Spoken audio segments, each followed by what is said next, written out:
MS word के इस अध्याय में फॉर्मेट टैब में अरेंज ब्लॉक के अंतर्गत आज मैं आपको बता रहा हूँ पिक्चर की पोजीशन और अलाइनमेंट बदलना। इस वर्ड डॉक्यूमेंट में मैंने कुछ टेक्स्ट और एक इमेज इंसर्ट कर रखी है। इमेज सेलेक्ट करते ही मेन्यू बार में फॉर्मेट का टैब ओपन हो गया है। आज इस वीडियो में मैं आपको फॉर्मेट टैब के अरेंज ब्लॉक के अंतर्गत आने वाले सभी ऑप्शंस के बारे में बताऊंगा।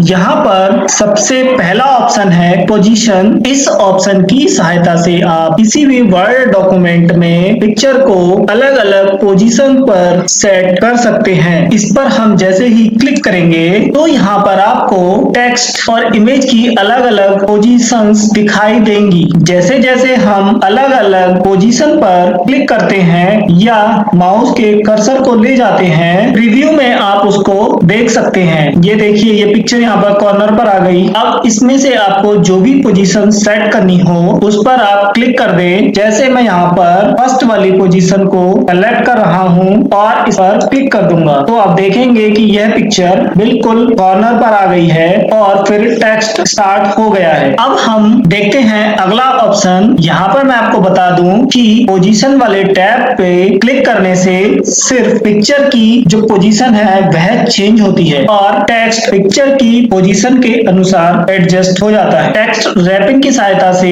एक बार हम टेक्स्ट को जहां पर सेट कर देते हैं, पिक्चर वहीं पर रहती है और बाकी ऑप्शंस के अनुसार टेक्स्ट अपनी जगह बदलता रहता है। जैसे ही हम यहाँ पर करेंगे क्लिक तो आप देखेंगे पहला ऑप्शन है इन लाइन विद टेक्स्ट। इस पर हम जैसे ही क्लिक करेंगे तो इमेज जो है वह टेक्स्ट की लाइन में आ गई है। जब हमने इंसर्ट की थी यह उस कंडीशन में फिर से आ गई है। यहाँ पर इमेज के ऊपर भी मैटर आ गया है और जिस लाइन में है उसमें भी टेक्स्ट है और उसके नीचे भी टेक्स्ट है। अब हम देखते हैं अगला ऑप्शन स्क्वायर। इस पर हम क्लिक करेंगे। यहाँ पर आप देखते हैं कि जो टेक्स्ट है वह स्क्वायर फॉर्मेट में है। अब हम अगर अगले टाइप पर जाते हैं तो यहाँ पर टेक्स्ट जो है इमेज के आसपास दोनों तरफ है पर यह पहले से और ज्यादा क्लोज आ गया है। स्क्वायर में जगह छूटती है जबकि टाइप में टेक्स्ट जो है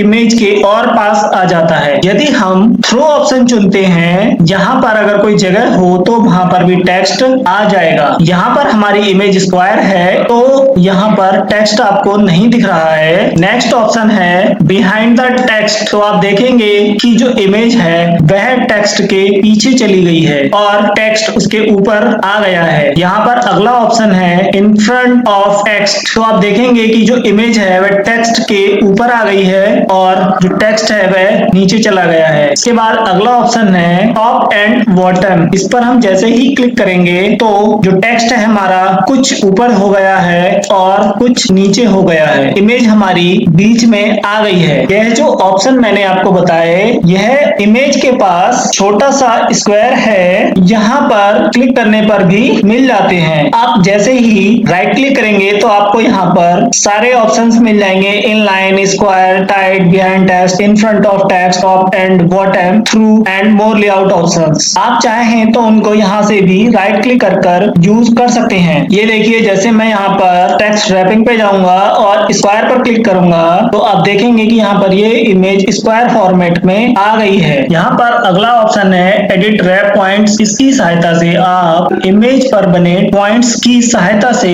इमेज को ड्रैग करके ऐसे पॉइंट सेट कर सकते हैं जिससे टेक्स्ट की पोजीशन चेंज हो सकती है। ऐसा करने के लिए आपको इस ऑप्शन पर क्लिक करना होगा। ये देखिए, यहाँ पर मैंने एक शेप को इंसर्ट कर लिया है और मैं अब यूज करूंगा एडिट रैप पॉइंट्स। इस पर जैसे ही मैं क्लिक करूंगा तो आप देखेंगे कि यहाँ पर छोटे छोटे पॉइंट्स बनकर आ गए हैं। अब मैं इसको ड्रैग करूंगा तो आप देखेंगे कि जो हमारे टेक्स्ट है वह अलग अलग पॉइंट्स की जगह से हट गया है। ये देखिए, ये टेक्स्ट ऑटोमेटिकली शेप के अनुसार एडजस्ट हो रहा है। अब मैं इसको अंडू कर देता हूँ। फॉर्मेट ब्लॉक में अगला ऑप्शन है ब्रिंग टू फ्रंट। इसकी सहायता से हम इमेज में यह सेट कर सकते हैं कि कौन सी इमेज आगे रहेगी। इसके लिए मुझे यहाँ पर एक और इमेज की आवश्यकता है। मैं इसको इंसर्ट में जाकर पिक्चर पर क्लिक करके एक और इमेज को यहाँ इंसर्ट करूंगा।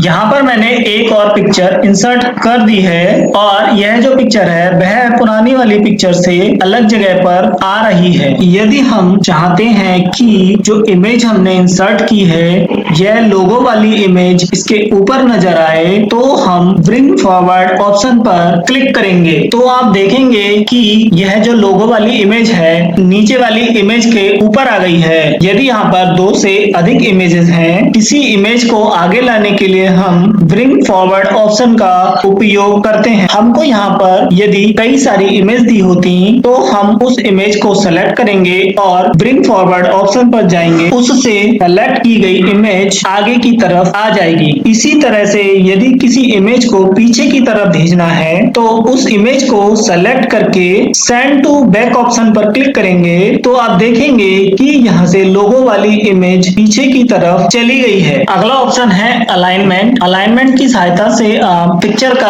अलाइनमेंट सेट कर सकते हैं। अलाइनमेंट सेट कर सकते हैं, जैसे मुझे लेफ्ट अलाइन करना है, ये ऑलरेडी लेफ्ट है तो मैं इसको लेफ्ट रहने दूंगा। अब मैं इसको सेंटर अलाइन करूंगा तो आप देखेंगे यह पिक्चर सेंट्रली अलाइन हो गई है। राइट अलाइन करूंगा तो पिक्चर राइट में आ गई है। अलाइन टॉप करूंगा, देखेंगे कि पिक्चर ऊपर की तरफ चली गई। इस तरीके से आप अलग अलग अलाइनमेंट की सहायता से इमेज को अलग अलग तरीके से अलाइन कर सकते हैं। अगला ऑप्शन है रोटेट। अगर हमें पिक्चर को रोटेट कराना है तो हम रोटेट ऑप्शन पर क्लिक करेंगे। रोटेट 90 डिग्री कराना है तो 90 हो जाएगा।